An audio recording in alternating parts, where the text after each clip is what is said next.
स्वागत है आपका चेतना जी। वक्तव्य प्रस्तुत कीजिए।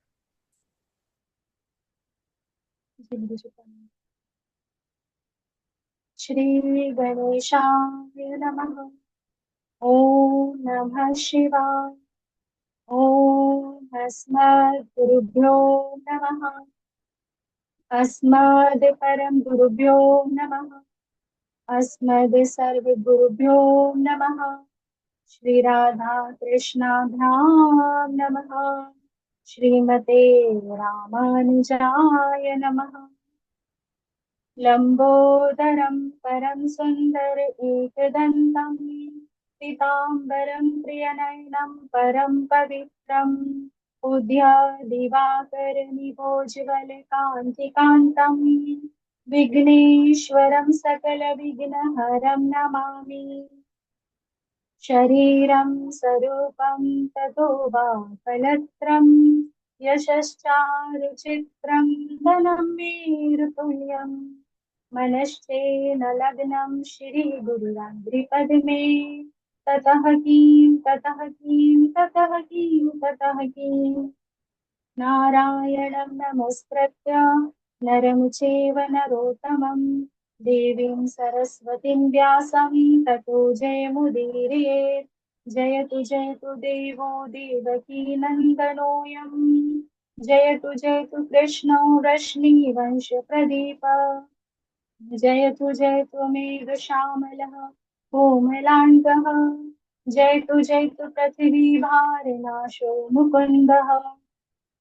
कृष्ण तव दीय पद पंकज पंजरान्ते अधिएव मे विशतु मानसराज हंसः। प्राण प्रयाण समिये कफवात पित्तेः कंठावरोधन विधो स्मरणं कृतस्ते। बर्हापीडं नटवरवपुः कर्णयोः कर्णिकारं विभद्रवासः कनकपिशमवेजयन्तीं च मालाम्।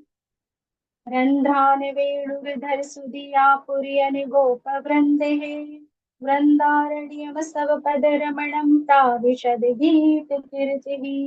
करारविन्दं पदारविन्दं मुखारविन्दे विनिवेशयन्तं वटे पत्रसे पुटे शयानं बालमुकुन्दं मनसा स्मरामि। रामाय रामभद्राय रामचन्द्राय वेधसे रघुनाथाय नाथाय श्रीसीताय पतये नमः। अञ्जनानन्दनं वीरं जानकी शोकनाशनं कपीशमक्षहन्तारं वन्दे लङ्काभयङ्करम्। मूकं करोति वाचालं पङ्गुलङ्घयते गिरिं यत्र पादमहं वन्दे परमानन्दमाधवम्। भक्ति भगवंत गुरु चतुर हुए इनके पद वंदन किए नासत विघ्न अने। नमामि भक्त वत्सलम कृपालुषे कोमलां भजामि ते पदाम्बुजम् अकामिनां सवधामदम्। अनंत कोटि ब्रह्मांड नायक अचिंत्य कल्याण गुणगण निधान सर्वेश्वर सर्वार्धपति अकारण करुणा वरुणाले अकारण करुणा कारक सकल जन कलशापहारक परात्पर पर ब्रह्मा अनंत कोटि कंदर्प दर्प दलन कटियान निर्गुण निराकार सगुण साकार जगदेक बंधु करणेक सिंधु श्री सच्चिदानंद घन परमात्मा श्री कृष्ण एवं श्री राधा रानी जी के युगल चरणार बिंदों में दासी का बारंबार प्रणाम। समुपस्थित भगवत भक्त तथा भागवत कथा अनुरागी सज्जनों, भक्तिमयी मात्र शक्ति भजनी बांधो। सिया राम मैं सब जग जानी करो प्रणाम जोरी जुग मानी। समस्त संसार में श्री राम जी का वास है। सबके हृदय में श्री राम जी निवास करते हैं। सभी को श्री राम में जानकर मैं प्रणाम करती हूँ। बोलिए श्री गुरुदेव भगवान की जय। बोले श्री राधे कृष्ण की जय। बोले श्रीमद् भागवत महापुराण की जय। बोले श्री गौ माता की जय। श्री यमुना महारानी की जय। जय जय श्री राधे, जय जय श्री राधे, जय जय श्री राधे। आइए हम सभी छोटा सा कीर्तन करते हैं, उसके बाद सत्संग में प्रवेश करें। श्रीमन नारायण नारायण हरि हरि, श्रीमन नारायण नारायण हरि हरि, तेरे सबसे न्यारी न्यारी हरि हरि, श्रीमन नारायण नारायण हरि हरि, भजमन नारायण नारायण हरि हरि, श्रीमन नारायण नारायण हरि हरि, हरि ओम नमो नारायणा, ओम नमो नारायणा, हरि ओम नमो नारायणा, हरि ओम नमो नारायणा, नारायणा नारायणा नारायणा, नमो नारायणा। बोलो श्री नारायण भगवान की जय। अपना वक्तव्य प्रस्तुत करने से प्रथम मैं आप सभी से निवेदन करना चाहती हूँ कि यदि वाणी द्वारा मुझसे कोई त्रुटि हो जाए तो कृपया आप मुझे क्षमा कीजिएगा। ठीक उसी प्रकार जिसे माता पिता एवं गुरुदेव अपने संतान को, शिष्य को क्षमा करते हैं, क्योंकि कोई अबोध बालक बालिका भी यदि कोई अपशब्द या अपूर्ण वचन कह दे तो माता पिता गुरुजन उन पर कदापि दोष दृष्टि नहीं करते, अपितु अपनी संतान को, अपने शिष्य को ही हृदय से लगा लेते हैं। उसी प्रकार का भाव मैं आप सभी से रखती हूँ, वैसी कृपा आप मुझ पर बनाए रखिएगा। श्री गांधी जी, श्री गुरु। आइए हम सभी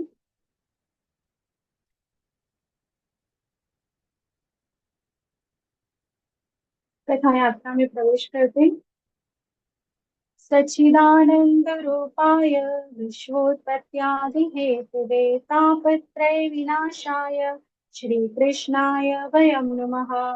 सत्य स्वरूपम, चित्त स्वरूपम और आनंद स्वरूपम, जो विश्व की उत्पत्ति, पालन एवं संहार के एकमात्र हेतु हैं, आध्यात्मिक मानसिक ताप, आदि देविक देवताओं के द्वारा प्रदान किए जाने वाला ताप और आदि बौद्धिक प्राणियों के द्वारा प्रदान किए जाने वाला ताप, इन त्रिविध तापों का जो नाश करने वाले हैं, ऐसे श्री हरिकृष्णाय सहित श्री राधा रानी जी के सहित भगवान श्री कृष्ण को हम सभी प्रणाम करते हैं, नमन करते हैं।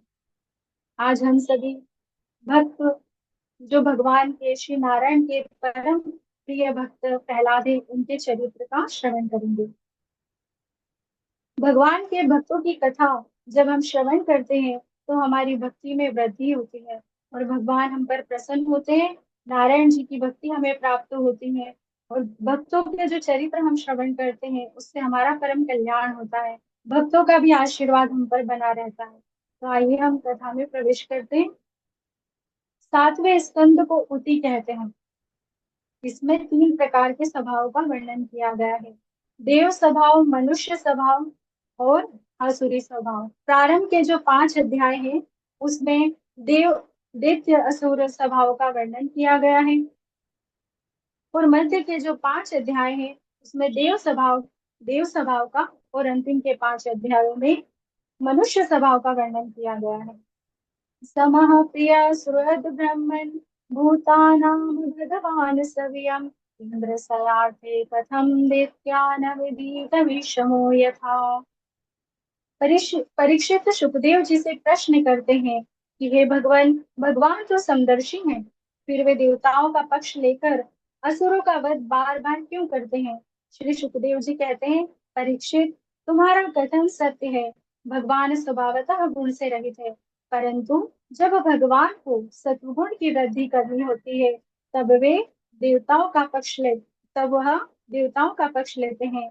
रजोगुण की वृद्धि के लिए मनुष्यों का और तमोगुण की वृद्धि के लिए असुरों का पक्ष लेते हैं, परंतु तमोगुण, रजोगुण की वृद्धि के लिए मनुष्यों का और तमोगुण की वृद्धि के लिए असुरों का पक्ष लेते हैं।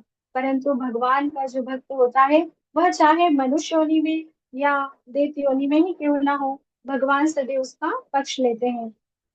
यही बात एक बार राजस्व यज्ञ में जब शिशुपाल के शरीर से निकली हुई दिव्य ज्योति भगवान श्री कृष्ण के चरणों में समा गई, तब आपके दादा धर्मराज युधिष्ठिर वही सभा पर यज्ञ सभा पर बैठे हुए थे और देवर्षि नारद जी उनके समीप थे।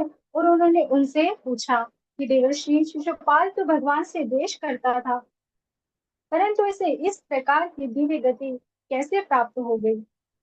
यह गति तो बड़े बड़े योगियों को भी प्राप्त नहीं होती है, अति दुर्लभ है। तब देवर्षि नारद जी कहते हैं, धर्मराज युधिष्ठिर वेर भाव से या वेरहीन भाव से, भय से अथवा आदि सर्प के डसने से, काम से, किसी भी भाव से अपना मन भगवान में लगा देना चाहिए, क्योंकि भगवान इन भावों में कोई भेदभाव नहीं देखते हैं। गोपयः कामादभयात् कंसो द्वेषाचेदयादवो नृपः सम्बन्धाद् विष्णे स्नेहादुयं भक्तया वयं विभो। गोपियों ने प्रेम से, कंस ने भय से, शिशुपाल दंतवक्र आदि राजाओं ने द्वेष से, यदुवंशियों ने संबंध से, आप लोगों ने स्नेह से और हम लोगों ने अपना भक्ति से अपना मन भगवान में लगा रखा है। और धर्मराज युधिष्ठिर, यह दोनों शिशुपाल और दंतवक्र, यह तो भगवान के पार्षद जय और विजय थे, जिन्हें सनकादि ऋषियों द्वारा 3 जन्मों तक असुर होने का श्राप मिला था।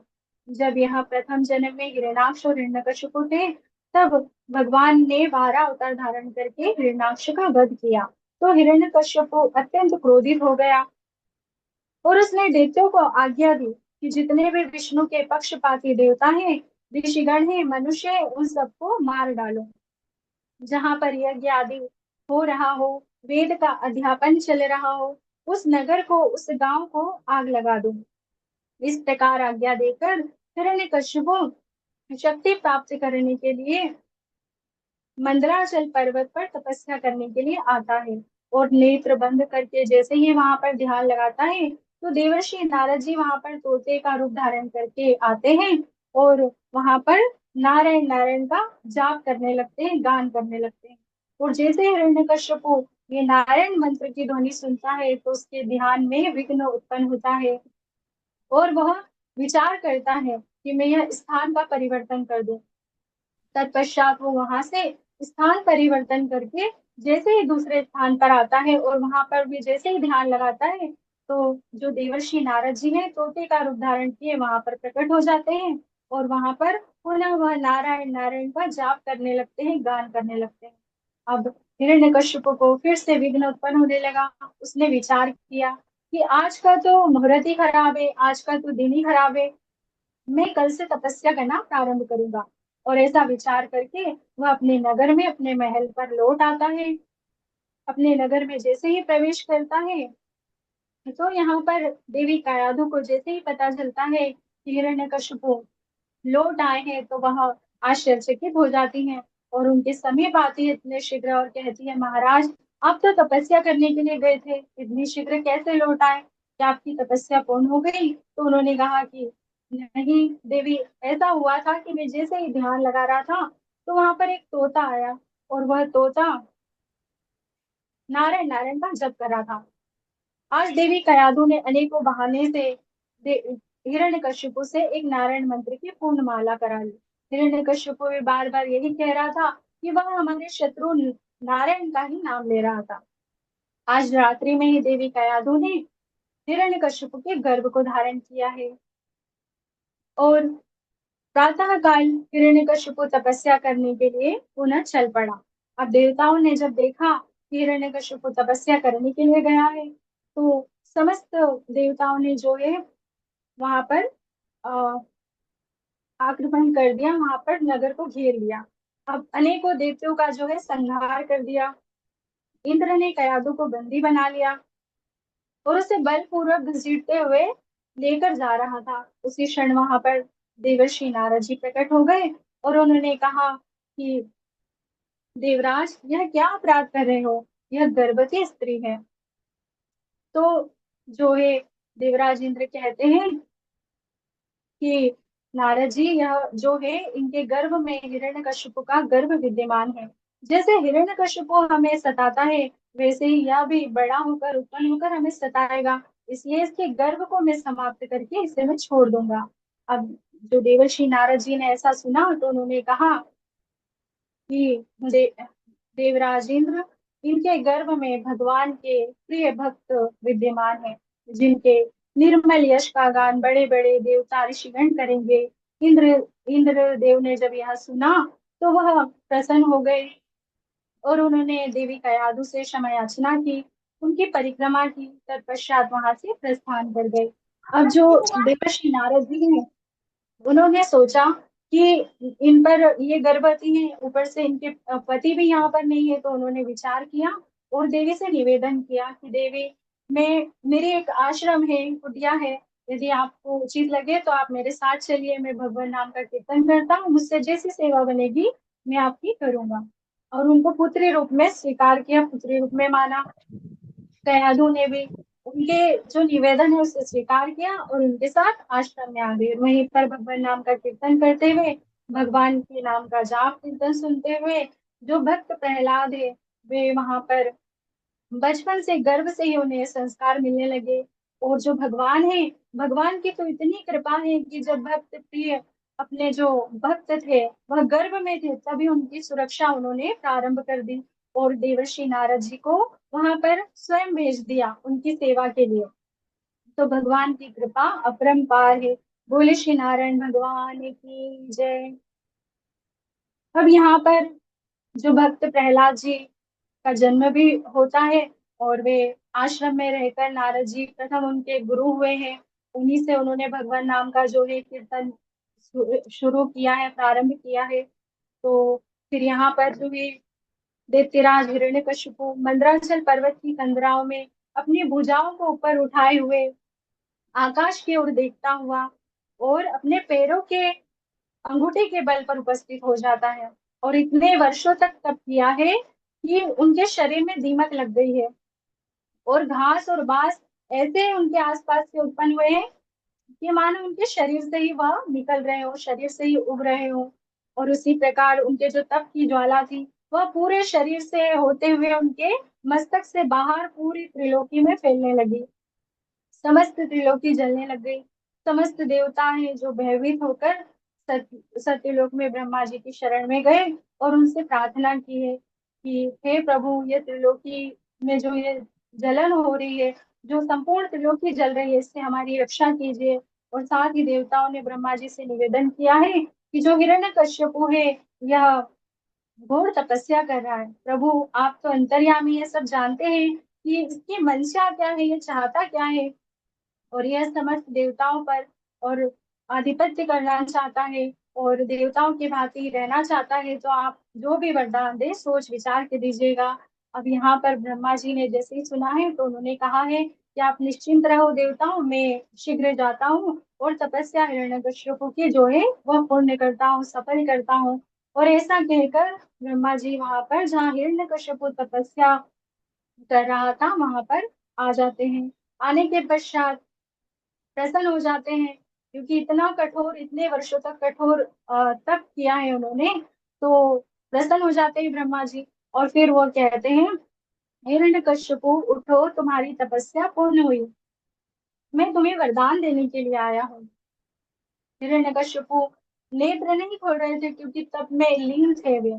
उसके पश्चात ऐसा हुआ कि हिरण्यकश्यपु के ऊपर ब्रह्मा जी ने अपने कमंडलों में से जल निकालकर अभिमंत्रित जल उनके ऊपर छिड़क दिया।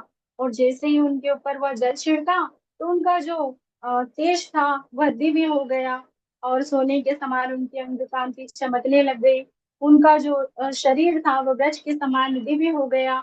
और हिरण्यकश्यपु ने जैसे ही ब्रह्मा जी को अपने सन्मुख पाया है तो उनके नेत्रों से अश्रु की धारा जो है प्रवाहित होने लगी, क्योंकि उन्होंने भक्ति की, तपस्या की, परंतु भगवान को पाने के लिए चाहे वरदान जो भी हो, परंतु भगवान की आराधना की है।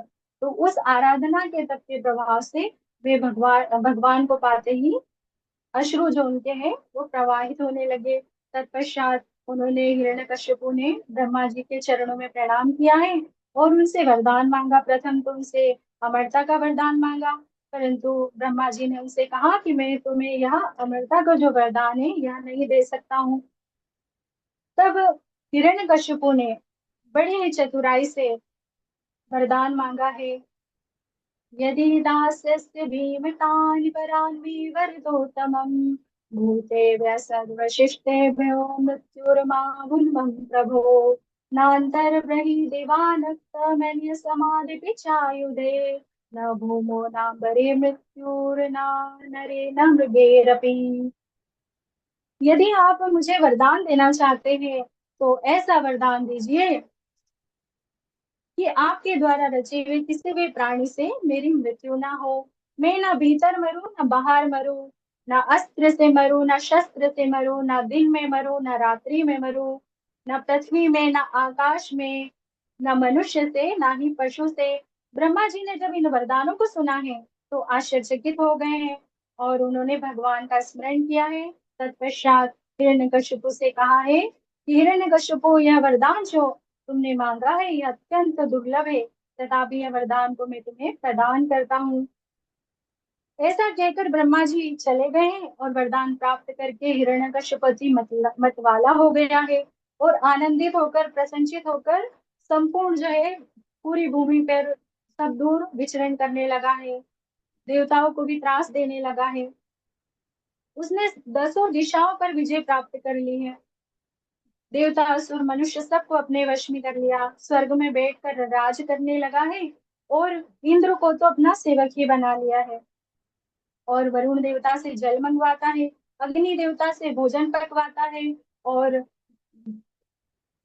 अग्नि देवता से भोजन पकवाता है, ब्रह्मा जी से वेद मंत्र सुनता है। और जब वृक्षों की ओर देखता है तो वृक्ष जो है भय के मारे उसे समस्त ऋतु फल प्रदान कर देते, चाहे ऋतु के फल हो या ना हो। उसके पश्चात वह जैसे ही आकाश की ओर देखता है तो आकाश तरह तरह के जो चित्र दिखा दिखाकर उसका मनोरंजन करते हैं। तत्पश्चात वह समुद्र की तरफ जैसे ही दृष्टि करता है देखता है तो समुद्र समस्त रत्न राशियों को लाकर जो लहरें हैं उसके साथ उसे समर्पित कर देते हैं। तत्पश्चात वह जो पृथ्वी की तरफ देखता है तो पृथ्वी भी बिना ही परिश्रम के, बिना अंकुर जो बीज अंकुरित किए हुए ही बिना अन्न उसके अन्न प्रदान कर देती है। और उसके कठोर शासन को देखकर समस्त देवता भयभीत हो जाते हैं और जो पृथ्वी की और प्रकृति की जो नियम है उससे वह खिलवाड़ करने लगा, जो भी है नियम अस्त व्यस्त होने लगे। सभी देवता भयभीत होकर भगवान नारायण की शरण में गए हैं और भगवान नारायण से उन्होंने कहा है। तो भगवान नारायण ने जब उनका यह निवेदन देखा है, उनकी जब पीड़ा देखी है तो भगवान नारायण ने कहा है, यदा देवेषु वेदेषु गोषु विप्रेषु साधुषु धर्मे मयि च विद्वेषः सवाषु विनश्यति।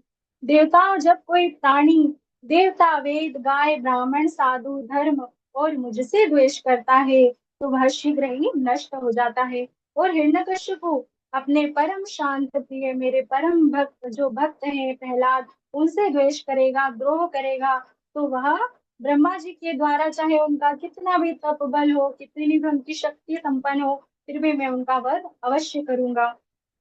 इस प्रकार देवताओं को उन्होंने आश्वासन दिया है। भगवान नारायण वहां से अंतर्ध्यान हो गए हैं। तत्पश्चात युधिष्ठिर देवतेराज हिरण्यकशिपु के सहरदार धनुराध हलाद और प्रहलाद नामक चार पुत्र हुए हैं। प्रहलाद जो है सबसे छोटे पुत्र हैं थे, परंतु गुणों में सर्वश्रेष्ठ थे। भगवान के परम भक्त सत्य प्रतीक जितेंद्रिय और ब्राह्मणों का सदैव आदर करने वाले थे। वासुदेवे भगवती यस्य निसर्ग कीरति। भगवान वासुदेव में उनका स्वाभाविक प्रेम था।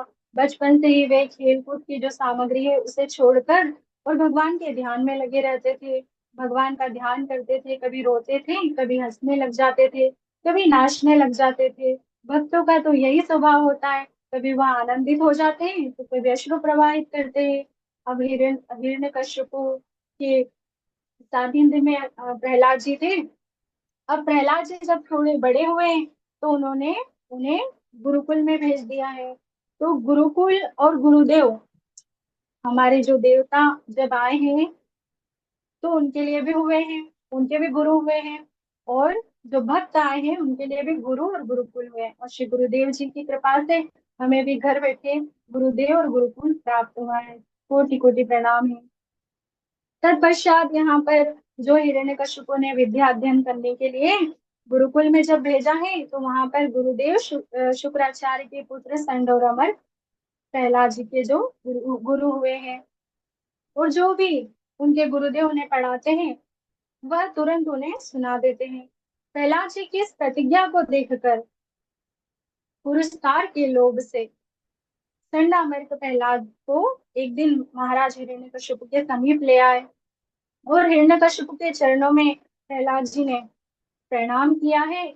और हिरण्यकशिपु ने जैसे ही अपने पुत्र को देखा है, तो अपनी गोद में बिठा लिया और पूछा, पुत्र, तुम्हें सबसे अच्छी बात गुरुजी की कौन सी लगती है? तब प्रहलाद जी ने कहा है, तत् साधु मन्य सूर्यवर्य देहि नाम सदाम समु समुद्विग्न धियाम सद्ग्रहात् हित्वात्मपातं ग्रहमन्द कूपं वनं गतो यद्धरिमाश्रयेत।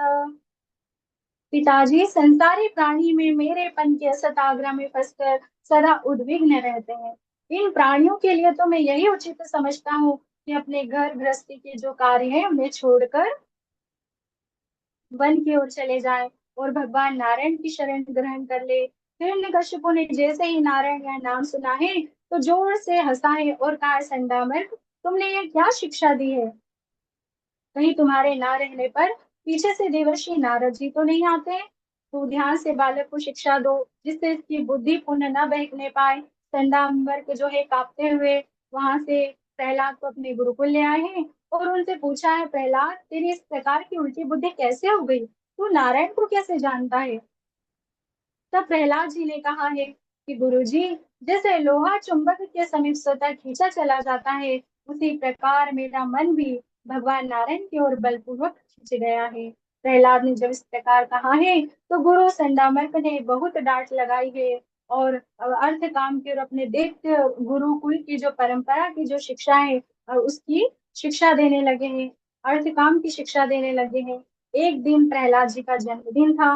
माता कयाधु ने प्रहलाद को स्नान कराया है, अच्छे अच्छे वस्त्र धारण कराए हैं, और भोजन कराया है। तत्पश्चात उन्हें आशीर्वाद लेने के लिए अपने पिता हिरण्यकशिपु के समीप भेजा है। प्रहलाद जी ने हिरण्यकशिपु के चरणों में प्रणाम किया है, और हिरण्यकशिपु ने अनेकों आशीर्वाद दिए हैं, जन्मदिन की शुभकामनाएं दी, और अपने पुत्र को गोद में बिठा लिया है, और पूछा है कि गुरुजी ने जो तुम्हें पढ़ाया है, वह उसमें सबसे उत्तम बात तुम्हें कौन सी लगती है? क्योंकि पिता तो है, चाहे वह देव के पिता है, परंतु पिता है, और हर पिता चाहते हैं कि हमारी संतान हमारे जैसी बने या उससे भी अधिक उत्तम करे। तो इसी प्रकार प्रहलाद जी को उन्होंने यह जब पूछा, तो प्रहलाद जी ने कहा है, श्रवणम कीर्तनम विष्णु स्मरणम पाद सेवनम अर्चनम वंदनम दास्यम सख्यमात्मनिवेदनम इति पुंसार्पिता विष्णु भक्तिश्चेनवलक्षणा क्रियते भगवते धातन मन्ये दीप्तमोत्तमम्।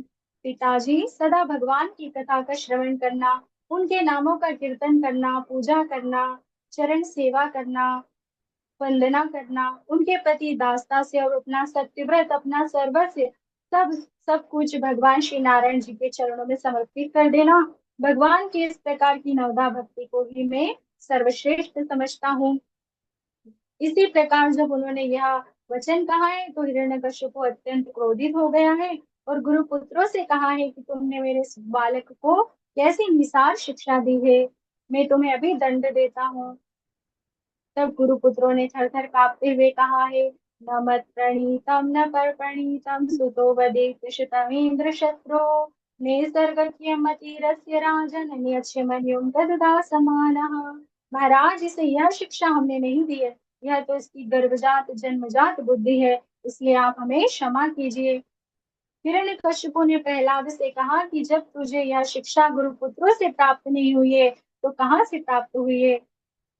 तब प्रहलाद जी ने कहा है, तो ये वाला जो वक्तव्य प्रसंग है हम अगले वक्तव्य में श्रवण करेंगे, क्योंकि श्री राम कथा का जो है वह समय भी होने वाला है। तो वैसे बोलना तो था, परंतु कोई नहीं, अगले वक्तव्य में आगे का श्रवण करेंगे। मैं अपनी वाणी को यहीं पर विश्राम देती हूँ, मुझसे यदि कोई त्रुटि हुई तो क्षमा चाहती हूँ। गुरुदेव जी के श्री चरणों में अपना वक्तव्य जो है समर्पित करती हूँ। बोले श्री गुरुदेव भगवान की जय। बोले श्रीमद् भागवत महापुराण की जय। श्री राधे कृष्ण की जय। जय जय श्री राधे, जय जय श्री राधे, जय जय श्री राधे। प्रणाम गुरु जी। ठीक है, बहुत अच्छा, बहुत बढ़िया। ठाकुर जी की कृपा बनी रहे। अब हमारे झा जी मार्गदर्शन करेंगे। जी गुरु जी। बहुत सुंदर चेतना जी, बहुत सुंदर। आपकी कथा में तो कथा का जो रस है वही केवल निकलता है। और बहुत सुंदर आपने कहा है, गोप्य कामाद भयाद कंस द्वेषात छेद्यादयो नृपा संबंधाद वृषणय स्नेहाद यूयम भक्त्या वयम विभो। तो आपके हृदय में तो भक्ति की धारा बहती है और वही भक्ति कथा के रूप में प्रकट। बहुत सुंदर एक श्लोक है, अनेक जन्म संसिद्ध श्रीमद् भागवतम लभेत। अनेक जन्म संसिद्ध श्रीमद् भागवतम लभेत। प्रकाशो भगवद भक्ते, प्रकाशो भगवद भक्ते उद्धव तत्र जायते। प्रकाशो भगवद भक्ते उद्धव तत्र जायते। जहाँ भक्ति की धारा बहेगी वहां उद्धव ही प्रकट होंगे। इसलिए भक्ति का तो स्वरूप उद्धव जी है और आपके हृदय से साक्षात उद्धव जी का प्राकट्य हो रहा है। जय श्री राधे, जय श्री राधे। चेतना जी बहुत प्रणाम। बढ़िया आपने वक्तव्य किया। और कन्हैया को लेकर के बैठी हैं तो फिर कहाँ मन भटकेगा। भगवान की ही कथा में तो लगेगा और वो लगाते हैं। तो ऐसे ही भगवान की कृपा बनी रहे, गुरुवर की छाया बनी रहे, हम सब लोगों को ऐसे ही सुनाते रहें और बढ़िया सब रहे, प्रभु की कृपा बनी रहे। आप सभी का कोटि कोटि आभार व्यक्त है।